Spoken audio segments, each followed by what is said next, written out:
Le gouvernement a donc franchi le pas et veut en finir avec le pass sanitaire pour le pass vaccinal. Conseil des ministres, ce sera le 5 janvier prochain. Débat du côté de l'hémicycle. À l'Assemblée nationale, ce sera le 10. C'est une punchline qui fait déjà beaucoup parler. C'est signé Olivier Véran. Écoutez-le. Le pass vaccinal est une forme déguisée d'obligation vaccinale, mais c'est plus efficace qu'une obligation vaccinale. Empêcher les gens d'aller dans des bars, des restaurants, dans des lieux qui reçoivent du public s'ils ne sont pas vaccinés, c'est plus efficace que leur mettre une amende de 100 € quand on les attrape dans la rue. C'est pas, encore une fois, l'idée n'est pas de punir, de sanctionner, d'ostraciser. L'idée est de dire maintenant on n'a plus le choix. On n'hésite plus parce qu'on ne peut pas remplir nos hôpitaux, on ne peut pas continuer à vivre comme ça sous la menace de vagues épidémiques parce que 5 millions de Français ne font toujours pas le choix de se protéger. Philippe de Villiers, cette pression sur les non-vaccinés, ça fait sens après 2 ans de pandémie ?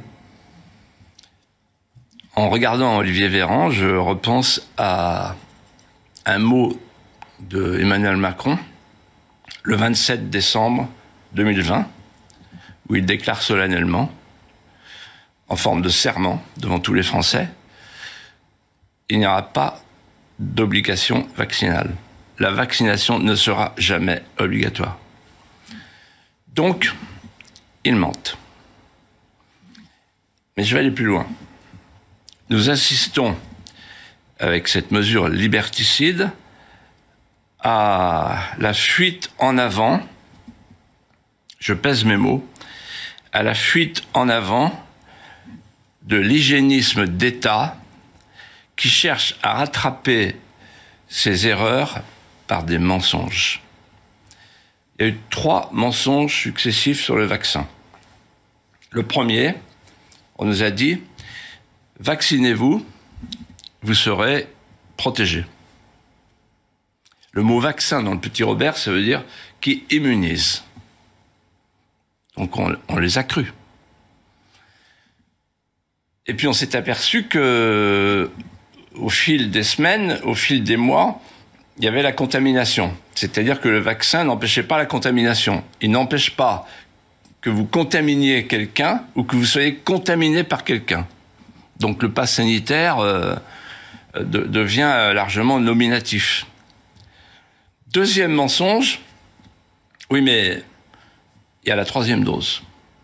Et cette fois-ci, avec la 3e dose, on est tranquille. Delfrécy fait entendre une petite note discordante au Sénat, je crois, en disant « Ah, mais il y aura une 4e dose ». Et figurez-vous que j'ai découvert hier, et je demande aux journalistes d'enquêter, que Madame von der Leyen, la présidente de la Commission, dont le mari, Heiko von der Leyen, est directeur médical de Orgenesis, une entreprise qui travaille sur la thérapie génique et l'ARN messager. Elle a réservé, je cite, pour être précis, 4,6 milliards de doses. Il y a 450 millions d'habitants en Europe, ça veut dire qu'il y a de quoi faire 10 injections. Bon. 3e mensonge, le principe du bouc émissaire. C'est de la faute des non-vaccinés. Alors, on a du mal à comprendre.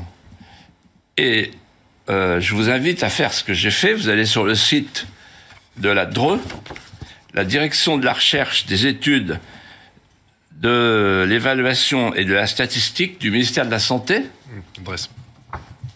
63% des morts, des décès, ce sont des vaccinés et 37% des non-vaccinés.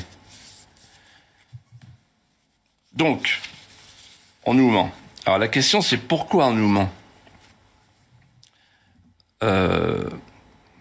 D'abord parce que c'est une diversion, évidemment, qui sur le plan politique permet à Emmanuel Macron d'être plus tranquille. Parce que quand vous soumettez un peuple au principe de la peur, quand vous faites peur à tout un peuple en disant « tu vas mourir », le peuple suit. Il se recroqueville. Donc c'est facile de parler à une France bâillonnée. Il y a Emmanuel Macron qui le dit, puisqu'on entend bon nombre de médecins qui le disent, ou il suffit d'entendre, et on a pas mal de témoignages de personnes en réanimation qui disent qu'effectivement, la majorité des gens qu'ils ont dans leur service en réanimation, de 70 et 80%, ce sont des personnes qui ne sont pas vaccinées. Et c'est peut-être ce discours-là qui fait... Alors, c'est faux. C'est faux. La majorité des personnes aujourd'hui en réanimation sont des gens vaccinés.